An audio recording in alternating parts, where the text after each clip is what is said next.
Okay, for those who don't know, I don't do performance poetry, I do performance philosophy. And if you've been here for the last 4 times, I've had a go at God, I've had a go at capitalism, I've had a go at the soul, and so today I'm going to have a go at sex. I'm also likely to offend all of you in the audience, so those of you who do know Foucault, you'll realise I'm making a huge liberty, and those who don't, I'm sorry. Just in advance, just sorry. Right, this is from History of Sexuality, Volume 1, We Are the Victorians. The story has gone on now for a long time. That's 300 years ago, back in the day of Shakespeare and Racine, there was a certain lewd, robust humour that was everywhere. Jokes about farting and faeces were the order of the day. You could have your mistress where you liked, in the marketplace, on the street, in the boardroom or the bedroom.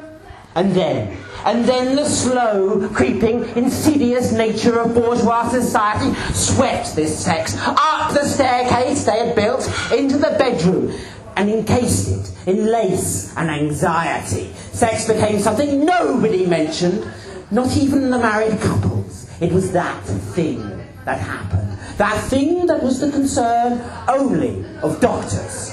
So the story goes, until those famous ears heard upon a couch in the old Vienna town the secrets of sex and started to trumpet it. And since then we have all been free. Well, that's the story. This so-called repressive hypothesis, and no doubt it has so much to say to us all. Certainly, many academic careers are based on it. Many a PhD, many a professorship is a professor of this stuff. For it creates such an easy union, you see. This idea of a repression between the rise of the bourgeoisie, the rise of capitalism, and the need to regulate the population.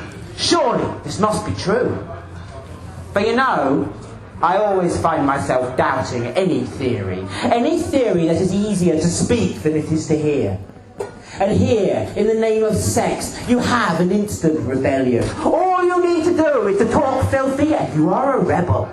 More than that, you mix titillation with revolution.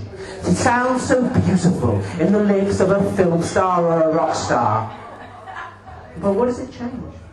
More than that, you know, I find myself always suspicious of any theory that is supported by such an economic industry.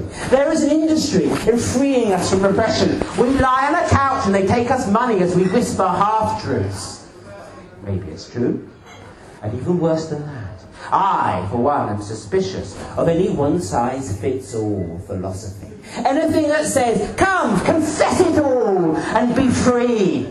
I wonder, suppose you did. Suppose we imagine somebody who spent his life confessing his sexuality. Would he be any freer or happier?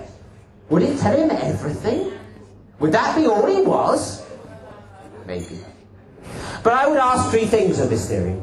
I would ask, are we sure that 300 years ago we talked filthy and then we didn't? I would wonder whether this is a story of repression. Are we really stopping ourselves doing something? And worse than that, I think I would wonder, are we sure this is a story of repression and freedom? Or are the 2 things linked? Think back to those Victorian grandfathers of yours. Did they really not talk about sex? Oh no. Rather, they multiplied it, they fractured it, they scintillated it. Sex was everywhere, between adult and child. They invented new perversions, the invert, the subvert, the gerophile, the paedophile. They invented a whole algebra of sex. Twirling a moustache, walking down the road. Sex was everywhere. You could take your pleasure in all kinds of perverse places. This was not a society that didn't talk about sex. Rather, it created endless new perversions, endless new ways to take pleasure.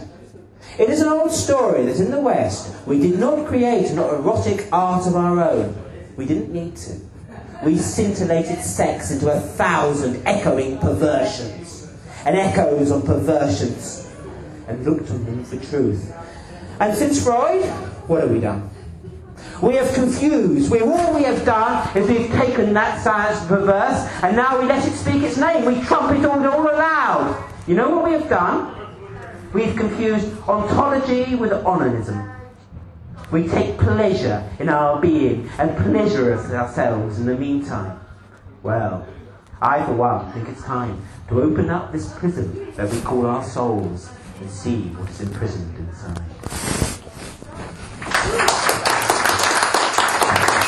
Michel Foucault.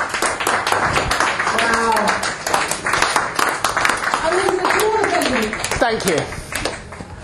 Matthew, can we hear it from Matthew? And John Elliott.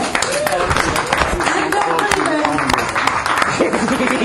And now I'd like to I'm joking, that's my favourite group, logical joke.